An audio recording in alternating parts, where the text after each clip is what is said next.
Force has two players assembling an army of summoners and their elementals in order to gain Rift Force points.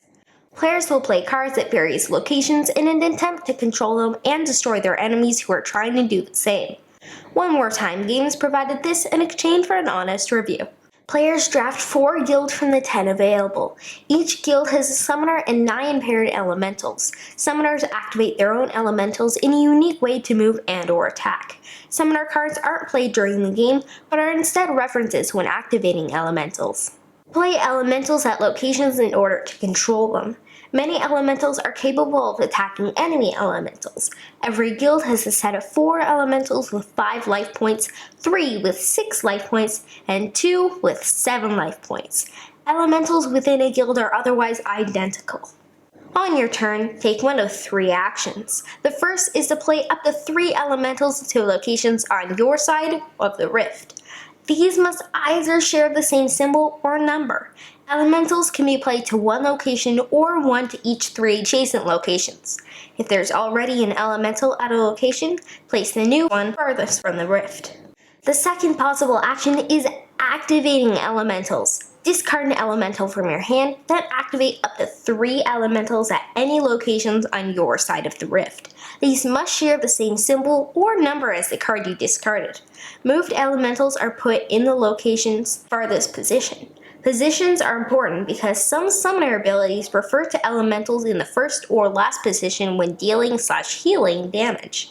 Destroyed elementals are moved to that player's discard pile, and the attacking player gains a Rift Force point on the score track. Damage does not carry over to the next elemental, so be smart. If you have fewer than 7 cards in your hand, you may take the third action, check and draw.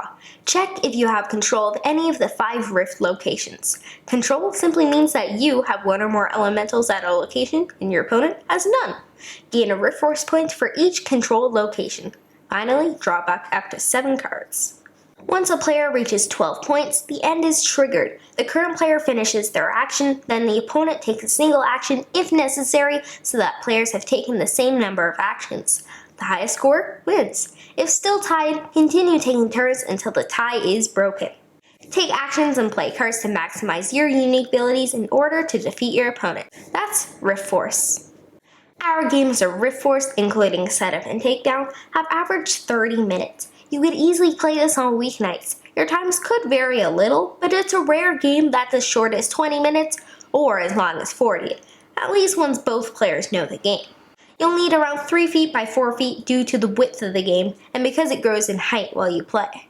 An experienced 6-year-old gamer could understand the rules, but an experienced 8-year-old gamer will be better at handling the decision-making aspects, hand management, and tactical gameplay. In our 4th game of Rift Force, me and Mom weren't going easy on one another at all. I felt like I was crushing her, yet every time I left a gap at a location, either because I moved cards or she managed to defeat some, she creeped up the score track. I timed things and took a bit of a risk, draw cards in hopes for a massive late attack. It was my lucky day, and I won 12-9. Rift Force's graphic design and art come together to make an attractive game. The card quality is solid. The rulebook seems good, plus it has an FAQ and a reference to keep things moving during gameplay. The rules themselves are surprisingly simple, making this an easy game to teach, learn, and play. If you have a deck box, you can toss all of the cards and bits in there when you want to bring it somewhere. Although what you do is simple, that doesn't mean player decisions are. Those with analysis paralysis could stretch 30 minutes into 45. APs when you freeze when making decisions. This game is tactical because you rely on your cards and abilities depending on the changing game state. On the other hand, once you know your decks, the strategy comes out. After all, you decide what cards to play and where. You decide when to trigger cards. You decide when you need to draw more cards. The check and draw mechanism is one of the cleverest parts of the entire game. This is an aggressive game. You and your opponent directly attack one another. It's quick enough that a bit of bad luck, and bad blood, doesn't stick around for long. Still, that's something to keep in mind. Rift Force offers hand management fans a handful of deck combos to explore a limited rules yet thinky rules system. In my experience, it's well balanced, and the rules are clear. The 10 guilds in the box give you plenty of replayability, but the system could easily support expansions. The game is quick, doesn't have a lot of downtime, and should appeal to fans of these types of games. For example, I love Sorcerer, and we'll link to that review at the end of this one. If you love Sorcerer too, but don't always have an hour or so, you can play this. I thought the game sounded cool, but didn't expect to like it as much as I did.